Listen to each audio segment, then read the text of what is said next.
Hola. Hola. Chito, another main event. I'm curious, what are your feelings ahead of this one? You know, you've had a few of these rattled off now, but ahead of this one, does it feel any different or does it feel the same old, same old? It's just another day at the office, another fight, a different man in front of me, and I'm ready to go. And I put a lot of time in this preparation, and Saturday will come, and I'm ready to fuck shit up. It's funny to think about Cory, about his movement, because you just fought Dominic Cruz, a guy who everyone says has the sort of wackiest movement in the division. When you look at Cory, do you think his movement in and out and his combinations are something you have to worry about, or do you think he's actually more of a sort of an orthodox fighter than Cruz was? Just the fact that he's a guy that is preparing himself to beat me up, I gotta be worried about it. And I wake up every morning thinking, there's a lot of job to get done. So it doesn't really matter who's in front of me. I focus on just get better, and I've been showing that fight to fight. Yeah. What are the stakes for this fight, right? Because obviously Henry Cejudo's jumped in. We'll talk about him in a second. Sean O'Malley's kind of around there, but you're putting on this crazy streak yourself. A win over Cory is a big deal. Do you think with this one you can jump over everyone else, or what does a win do for you here? Well, the way that the rankings are done, it's really hard to predict things. You got O'Malley number one after he beat Young. Now you got Merab number one after beat Young. So Young wasn't number one in his last fight, and you beat the guy and you go to number one. So it really doesn't fucking matter. You can be number 10 and fight for the title. It's whatever the fuck the UFC want to do at this point. So I'm okay with that because I'm putting in work. I'm winning the way they want wins. So, and then the fans are cheering for me. There's a reason this is in front in an arena. There's a reason I'm fighting 3 main events in a row. So I'm just keep making money. And, eventually the bell will come to me because, the harder you chase things, they might go away from you. I'm just going with the flow. I know I'm working hard, so I'm not worried about anything. What do you feel about Henry Cejudo jumping back from retirement, going straight into a title shot? He's broke. You think so? What's the point to come back when you're retired on top? You come back because, either you need attention and you miss that thing, or you need money.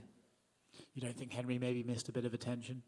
Well, it could be. Yeah, he's a little guy. They need attention. Do you have any sort of feeling towards the UFC at all for booking him in a title shot right away? No, at all. Good for him. If the UFC do that to me, I'll be fucking stoked about it. I will be like, fuck yeah, fuck the line. So when they do things for you, it feels good, right? So if they do that for him, good for him. How do you see that fight playing out?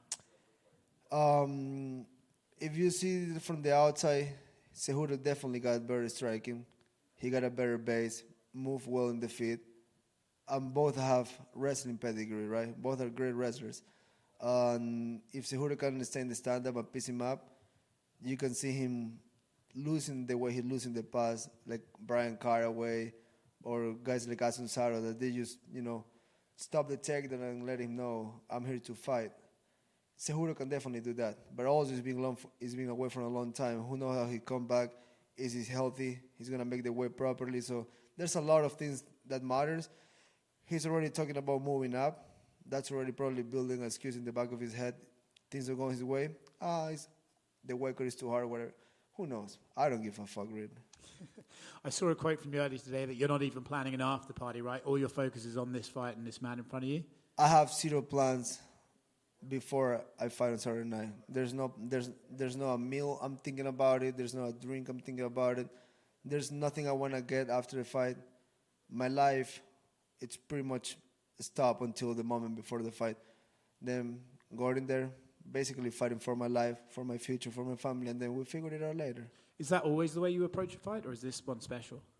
Yeah, I feel like when people start looking past things and they start looking like, this is what I want after, this is who I want to fight, fuck, you can predict fighting, you know what I'm saying? Like, even if you get to the Mystic Mag level and you predict maybe 3 times, you can't predict it forever. So fighting is gnarly. So I fucking take it seriously because you can get too ahead of the fight because you gotta fucking fight. It's not a game. Chito, everyone in your position is usually thinking ahead and always trying to make a case for being the next guy at the belt. You choose a different route.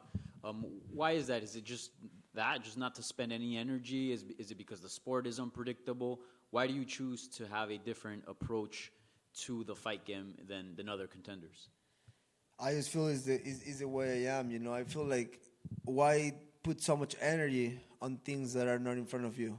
Like I think ahead. I do stuff to solidify my future, to get things right. But like in terms of fighting, I mean, you can talk about 3 or 4 guys when you have a different guy in front of you. It's just, you know, you put all this energy that you want to kick everybody's ass, but then the guy in front of you just fucking wipe you out. And then what? Then you're not fighting anybody anyways.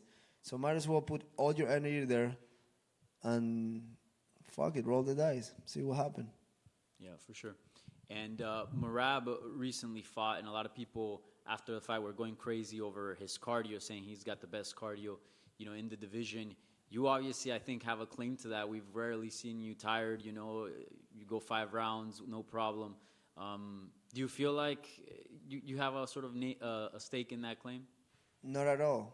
That's the best example of a guy like me.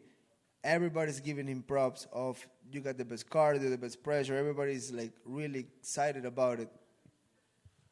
Then anybody can go check my social media. I can give 2 fucks about that. Like I'm not trying to claim anything. I'm not trying to get clout or like I don't call attention for myself.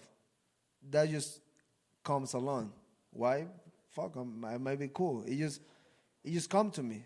The moment that you are chasing it and asking for it, it just keep getting away from you. Yeah.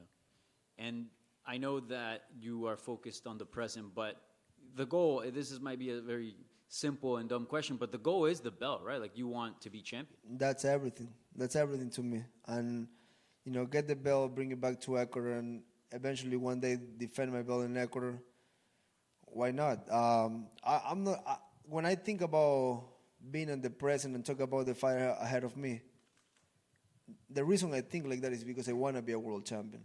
I mean, I don't want to get off the route. Doesn't matter where I am. Doesn't matter who I become. Doesn't matter how much money I make. I want to be a world champion. That's the goal. When I start, I want to raise money for my daughter. I want to make things happen for her. That's done. That's a personal goal. That's a belt I get myself for me, my wife, my family.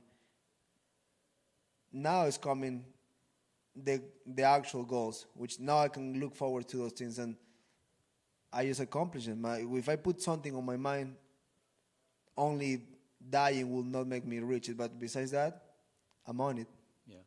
And something is happening really beautiful in the Hispanic scene. We saw Brandon Moreno become undisputed champion. We saw Jair Rodriguez become interim champion. Those are guys that you were with in the developmental deal back in Jackson's, back when you guys were just kids.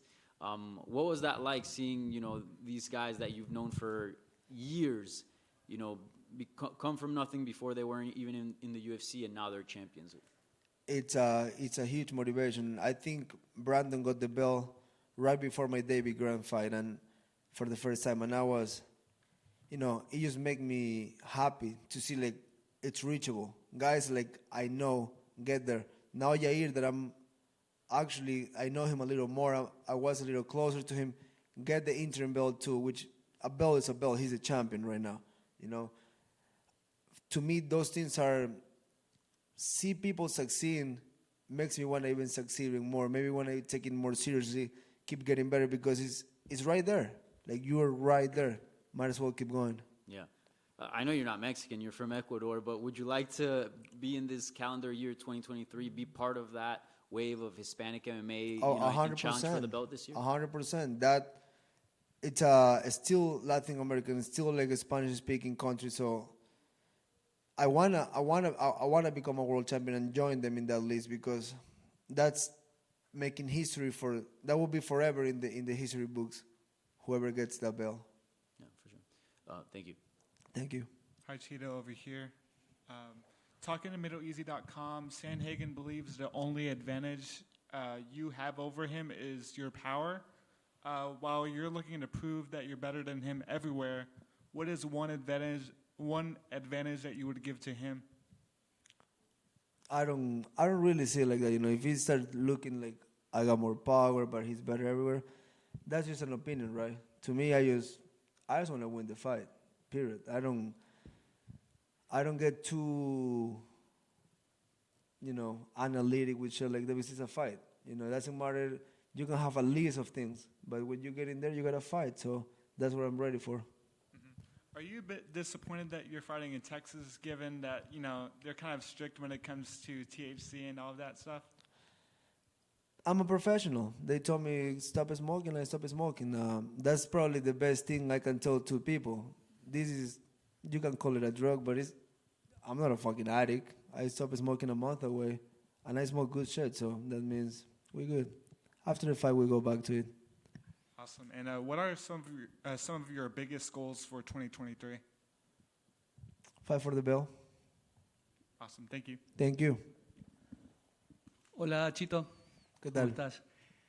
Saluda a Andrés Ponce, también con sangre de chone. Mucho gusto. ¿Cómo te va, Chito? Te quiero preguntar, ¿cómo te imaginas la pelea del día sábado? En cuanto a los estilos, las características que tienen cada uno de ustedes, ¿crees que va a ser de estudio o intensa desde el inicio? Es difícil saber todas esas cosas, ¿no? Yo por eso planteo muchos escenarios en mi cabeza, veo lo mejor, veo lo peor y simplemente me preparo para lo que sea. ¿Has tenido una preparación distinta, especial para esta pelea? Igual que siempre, mucha disciplina, muchas horas de trabajo, mucha repetición y no tirar la toalla. ¿Te gusta que te cataloguen como un striker? O sea, que te vean así. Realmente no me da igual cómo lo vean, ¿no? Lo único que me gusta, que la gente sepa, es que con trabajo fuerte todo se logra.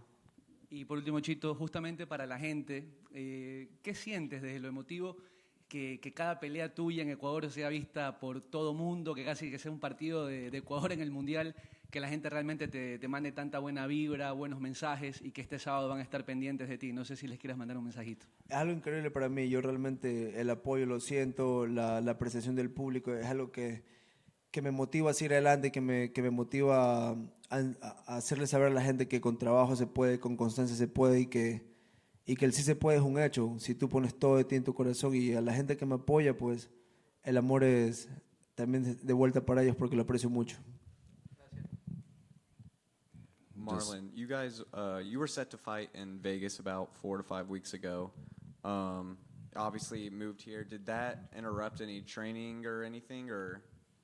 I was ready to go. I wasn't really needing extra time. I was, craving to get in there and do my job. But, the UFC call, they were needing a main event for this night. So we arranged a couple of things and we figured it out and we signed new papers. But I was ready to go. I did ask if there's a chance we can keep it like this, don't move it. But, if you want to get cheese, you got to sometimes let a little things go, but it is what it is. Do you have thoughts on headlining in San Antonio this weekend? Just fighting in Texas, thoughts in general? Say that again, please. Just do you have thoughts on on being the main event here in San Antonio? I know you wanted to keep it the same way, but since we are here in San Antonio now, do you have any kind of thoughts on that? I like it. I like the fact that we're in a big arena. I'm sure there's a lot of South Americans around here, and I got my sports team ready, so we're ready to go. Just from the interaction with Andres, first question was about how do you feel judging by the styles that you have of fighting? Is it going to be you guys going at it right away, or is it going to be a fight of studying? And Chito said, you don't know these things. You got to let these things play out when it comes. Also about the preparation, did you change the preparation for this fight, or was it, anything special, judging again from your opponent? Same preparation as always, just going at it and working hard. And one of the questions at the end, how do you feel about the fact that in Ecuador, your fights are seen almost like a World Cup game, and all Ecuadorians come together on Saturday night to watch you? How does it make you feel? This, and Chito's answer is it makes me so proud of being able to represent the fact that just tell people that with hard work and dedication, you can get there as well. This is the message I have for everyone, and is very proud to represent Ecuador. Pound for pound translator in the fucking game right here. Word for word, perfectly. Gracias, hermano. Chito, What's more likely for you as a bonus, performance of the night bonus or fight of the night bonus? Any bonus is fucking welcome. So, you know, I like money, so they just can keep coming to me. What would you do with an extra $50K in the bank? Invest it, figure it out how to do something good with it. Maybe new car, a new watch, but pretty much keep my family safe and keep the best for the future. Awesome, thank you. Thank you. Chito, I know you don't care about what your opponent thinks about skills and if he's stronger, this and that, but he did say, when asked about the back tattoos, he did say yours was better. 100% is better. Guaranteed. Yeah. Yeah, I got good tattoos. I don't think he likes his back tattoo. That's weird. Yeah, he's had a change in mind in his tattoo, but he said, yeah, I'll give him that. He's got the best tattoos for sure. Thank you. Yeah, thank you.